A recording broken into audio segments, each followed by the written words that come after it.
Hi. Welcome to Archival Silence in an Age of Spreadable Media, Gender, Sexuality, and Open Source Steampunk Fandom. This is my multimedia essay for the Archival Silence's special issue of Digital Humanities Quarterly.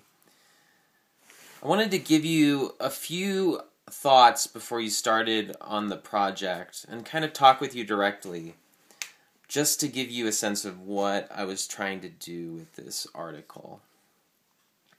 The article emerged out of two interests of mine. The first is steampunk itself as a fandom that recreates the issues and histories of the past. This is sort of my larger research interest that I've looked at with the British poet and printer William Blake. But my new interest is seeing how this works in steampunk fandom. I'm also interested in the ways that archives, silence, and representation are changing in an age of social media. Now, by saying that, I don't want to be overly optimistic. I don't believe that everything, obviously, can be archived or that questions of representation are no longer relevant to us. Nor do I mean to suggest that politics somehow have magically gone away because people can talk to each other. Just the opposite.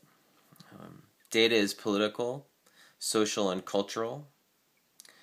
And what I do mean to suggest here is that data, especially when more people can access that data and participate with that data, changes the strategy and the way that people represent themselves online. I use the term open source culture, a term that I derive from steampunk fans, and a term that I'm kind of ambivalent about to represent this sort of new social media ecosystem. And I argue that this notion requires a more dispersed sense of archival theory and political agency, one that is participatory as well as representational. So I also ask the question, what's the role of gender and sexuality in this culture? And I go directly to the fans to have them tell me what they think. I want you to know that there are several ways to experience this project.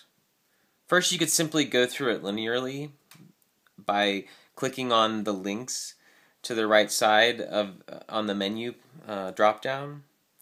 You could look at my discussions of the sort of inadequacies of traditional archival media theory, especially when dealing with things like social media as opposed to printed text.